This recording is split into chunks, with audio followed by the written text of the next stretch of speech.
Here's the block that I have made to do an example. I have done this so many times. When I got done making the last one, the colors wouldn't let you see anything, so I remade a different block. This is a totally different block than what we're using, but I need you to be able to see what I can see, because when you're close up to your own blocks, you can see it, and that's fine. But if you're not close up to it, you can't see it, like in this camera. At least I can pick it up and bring it down to you. So I'm using a 5.5-inch ruler. This is a Creative Grids. I like the way that they have white markings, because this white marking right here is my actual 4 3/4 mark. Yes, I can count an eighth, a fourth, an eighth, a fourth, an eighth, a fourth, an eighth, and then the actual number.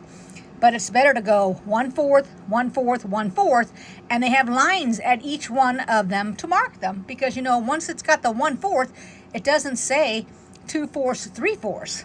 Alrighty? So I'm trying to make this really, really simple, but I want you to be able to see it also, because you got to be able to look at these little black lines.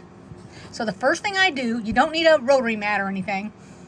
I'm trying to line up from the corner to the corner on this line right here. This is our divided square.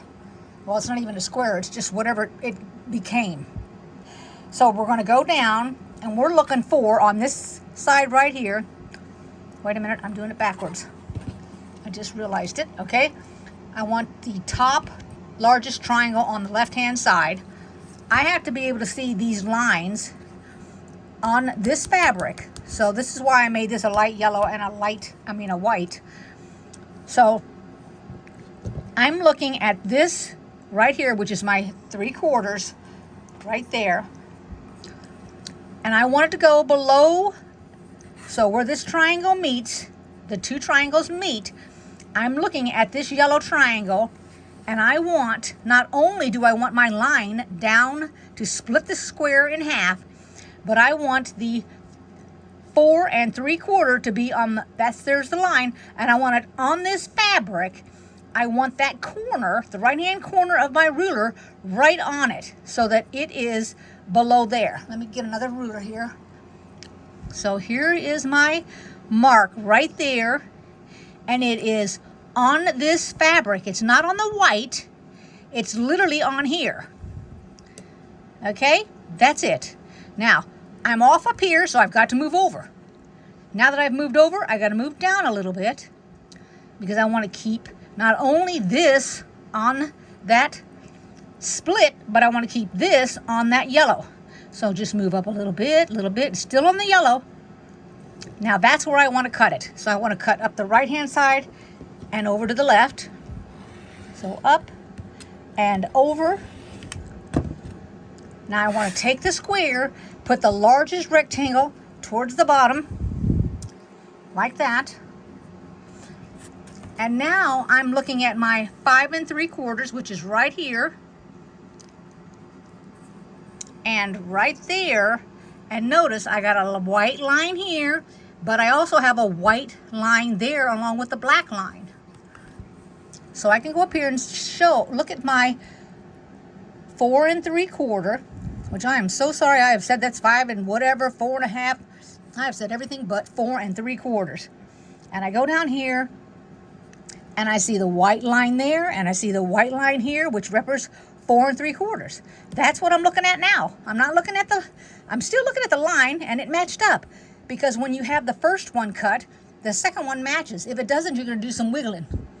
Alrighty, now these little black arrows is what they look like. I can put mine at the bottom, which makes it exact. And then, hope I don't bump my camera, go up and over.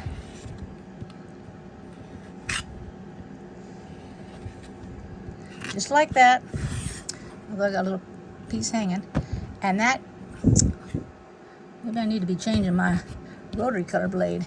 That is the square that we're trying to accomplish. But I wanted to show you, because when you get down on yours, I'm going to bring a square over here that's our actual fabric, which is this piece here.